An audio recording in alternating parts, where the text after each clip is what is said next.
Pagi itu, Darno tengah sibuk membersihkan entung-entung yang baru ia kumpulkan. Tiba-tiba, Pak Samin, rentenir terkenal di desa tersebut, datang dengan wajah yang sangat masam. Darno, saya mau bicara. Ini sudah bulan kedua, lewat dari tenggat waktu yang kamu janjikan.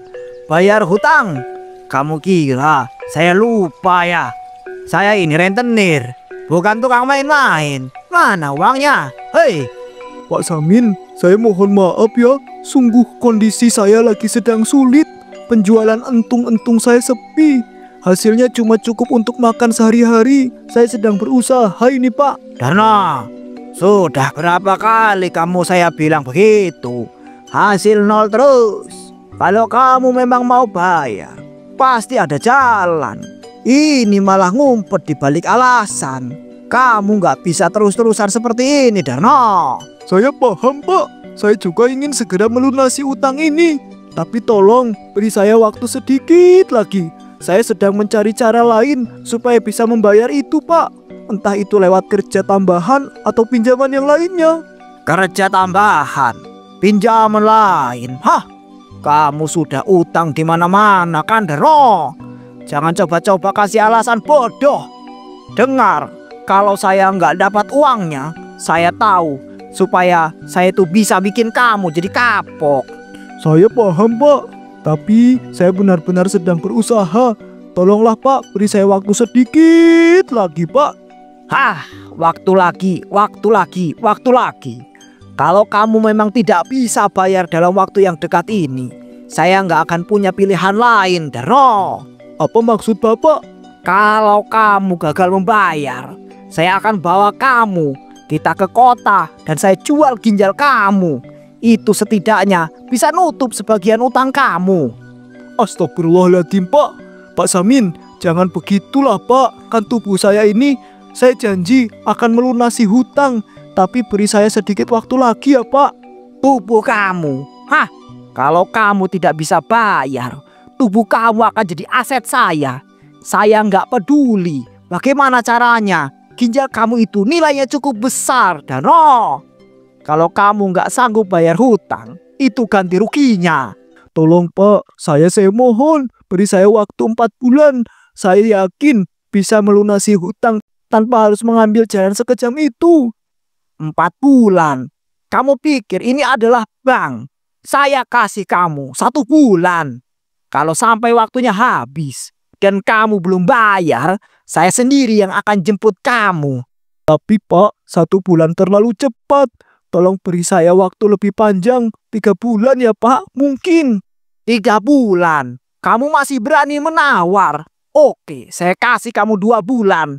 Tapi ingat ini, Darno. Kalau sampai waktu itu kamu belum membayar, ginjal kamu akan jadi jaminannya.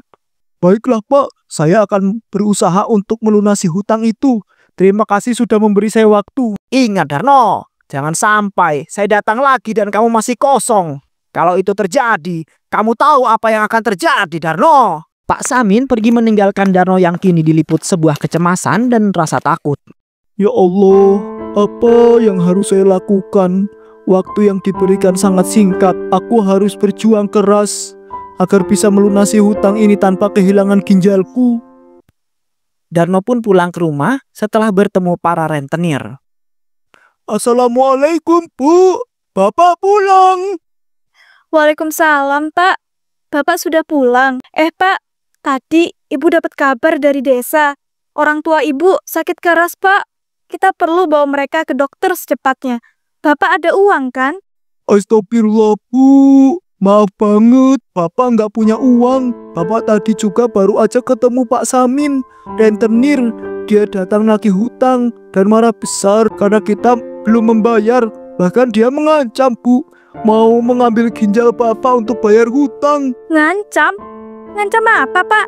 Apa dia bakal ngambil rumah kita? Bukan rumah, Bu. Lebih dari itu, dia bilang kalau dalam waktu 2 bulan itu nggak bayar, dia akan bawa Bapak ke kota dan menjual ginjal Bapak untuk menutup hutang-hutang Bapak ini, Bu. Astagfirullah, Bapak. Kok Bapak bisa sih sampai ngutang ke rentenir seperti itu? Bukannya cari cara lain? Sekarang gimana coba nasib kita? Bu, Waktu itu kita nggak punya pilihan, modal buat usaha habis, sementara penjualan entung mulai sepi. Kalau nggak utang, kita nggak bisa makan waktu itu. Tapi sekarang malah jadi beban besar. Bapak benar-benar bingung harus bagaimana, Bu. Pak, Ibu pokoknya ndak mau tahu ya. Orang tua Ibu butuh berobat. Dan kita juga harus bayar uang itu sebelum Pak Samin benar-benar menjalankan ancamannya. Masa Bapak nggak punya ide sih? Bapak udah keliling jualan entung seharian ini, tapi nggak ada yang beli. Orang lebih pilih beli dari pengepul lain yang lebih murah. Modal kita aja tinggal sedikit banget loh, Bu. Bapak benar-benar nggak tahu harus bagaimana lagi. Pak, kita nggak bisa terus kayak gini. Besok Bapak harus cari cara buat dapat uang. Entah jual apa atau cari peluang lain. Jangan biarkan orang tua Ibu tambah parah hanya karena kita nggak bisa bantu ya, Pak. Bu, Bapak ngerti, Bapak janji. Besok, Bapak akan keliling lebih jauh. Mungkin sampai ke pasar besar. Kalau perlu, Bapak mencoba cari kerja tambahan buat bayar utang dan bantu orang tua. Tapi tolong kasih Bapak waktu ya, Bu. Baik, Pak. Tapi kalau sampai besok nggak ada hasil, Ibu sendiri yang akan ambil tindakan. Entah jual barang-barang di rumah atau cari pinjaman baru. Maafkan Bapak ya, Bu. Bapak tahu ini semua kesalahan Bapak. Tapi besok Bapak akan berusaha lebih keras ya, Bu. Ya sudah, Pak. Sana mandi dulu. Ibu mau istirahat. Kepala Ibu udah pusing mikirin semua ini. Pagi hari saat di rumah Darno. Pak, ini entungnya udah Ibu siapin di keranjang. Bapak bawa aja ke pasar. Mudah-mudahan laku banyak ya hari ini. Bu, entung ini sudah busuk. Lihat lendirnya banyak dan baunya sangat menyengat. Mana mungkin ada yang mau beli lagi, Bu? Ya ampun, Pak. Bapak ini mbok ya jangan kebanyakan ngeluh gitu loh. Kalau entungnya udah kayak gini, kita akali aja biar terlihat segar lagi. Kalau enggak, kita nggak akan dapat uang hari ini, Pak. Akali gimana, Bu? Udah jelas ini busuk. Mau diapain juga nggak mungkin jadi bagus lagi. Tenang aja, Pak. Kita pakai formalin. Sebentar aja direndam, lendirnya hilang. Baunya juga nggak akan terasa. Orang nggak akan tahu kalau entung ini udah busuk. Astagfirullahaladzim, Bu. Formalin itu sangat berbahaya. Gimana kalau ada yang sakit? Kita bisa kena masalah besar. Pak, dengar dulu. Formalinnya cuma sedikit aja kok. Nggak usah pakai banyak-banyak. Cuma buat ngilangin baunya dan bikin entungnya keras lagi. Lagian, kalau ada yang komplain, tinggal bilang aja. Mungkin mereka nggak cocok sama entungnya. Tapi gimana cara pakainya, Bu? Bapak nggak ngerti begituan. Istri Darno membawa ember besar, formalin dan juga air. Gampang, Pak. Lihat ini, Ibu ajarin ya. Nah, yang pertama, isi ember ini dengan air secukupnya. Nggak usah terlalu penuh. Yang penting cukup buat rendam entungnya. Lalu, ambil formalin ini. Jangan banyak-banyak, cukup 1 tutup botol saja. Bu, baunya aja sudah sangat menyengat. Apa benar ini aman? Udah, Pak. Percaya aja sama Ibu. Aduk airnya biar merata. Gini caranya. Istri mengaduk air tersebut di ember dengan tangan memakai sendok kayu. Nah, sekarang masukin entungnya yang sudah busuk ini ke dalam ember. Rendam selama 5 menit aja, jangan lama-lama. Biar formalinnya nggak terlalu menyerap. Dengan nada khawatir, Bu, yakin ini nggak akan ketahuan? Tenang aja, Pak.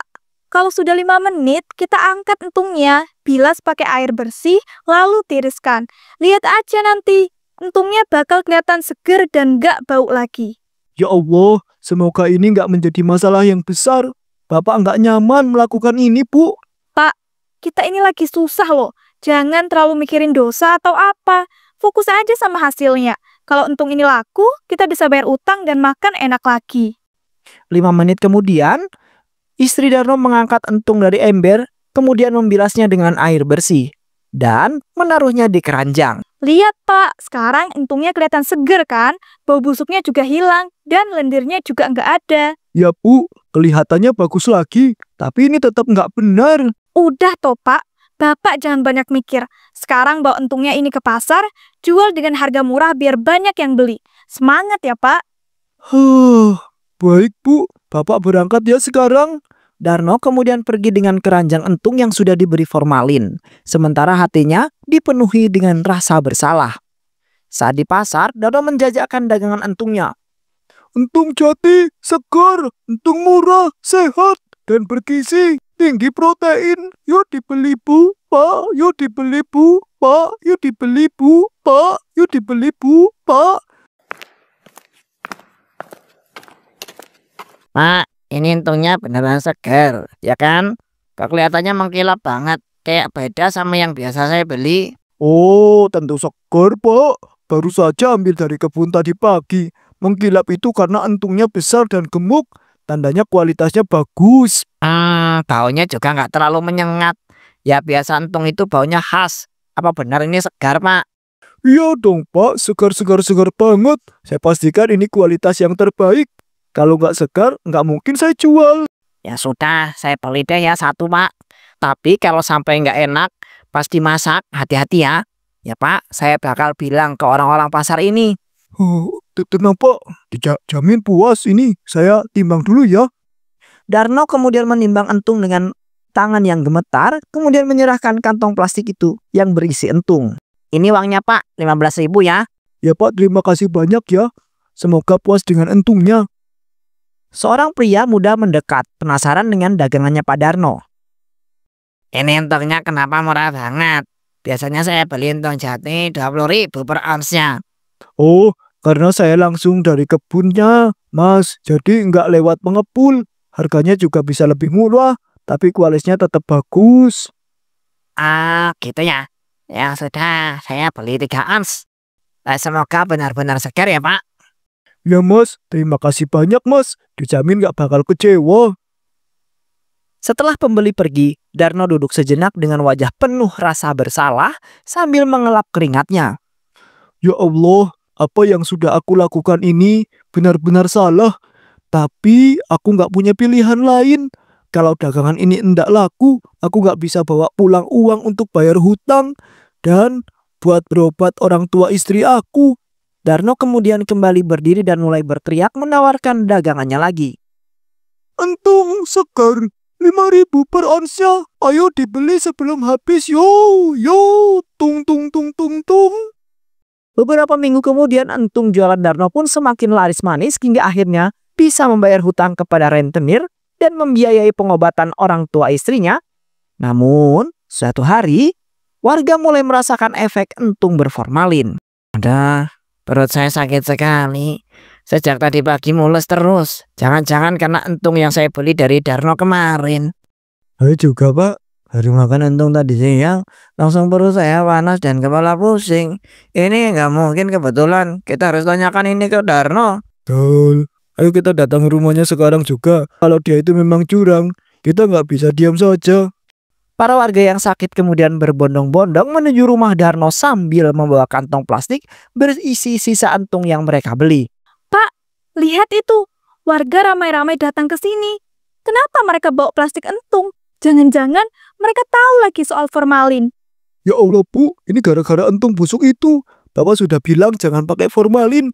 Sekarang mereka pasti mau protes. Gimana ini Bu? Pak, kita harus kabur sekarang. Kalau mereka tahu kita yang salah, bisa-bisa kita dihajar ramai-ramai. Tapi Bu, kita mau kabur kemana? Mereka sudah di depan pintu. Dara, keluar kamu. Ini perut kami sakit semua gara-gara entung kamu. Ayo keluar, jangan sembunyi. Kalau nggak kami akan dobrak pintunya. Nggak ada waktu, Pak. Lihat pintu belakang aja. Cepat sebelum mereka masuk. Darno dan istrinya kabur lewat pintu belakang melarikan diri menuju hutan yang berada di belakang rumah. Di dalam hutan, Bu, kita udah jauh dari rumah. Kayaknya mereka nggak bakal kejar kita sampai sini. tiba-tiba Darno terpleset di tanah yang licin. Pak, astagfirullah, ibu juga jatuh. Mereka menyadari bahwa mereka telah terperosok ke lubang besar yang penuh dengan entung jati. Bu, ini entung semua. Ya Allah, kenapa banyak sekali entung di sini? Entung-entung itu perlahan merayap ke tubuh Darno dan istrinya. Mereka mencoba melepaskannya, tetapi jumlahnya terlalu banyak. Oh, ini azab Bu, azab. Ini karena kita curang. Ya Allah, ampuni aku ya. Semakin banyak entung yang menutupi tubuh mereka hingga suara mereka perlahan menghilang di tengah keheningan hutan. Dan mereka pun tewas dengan sangat mengenaskan.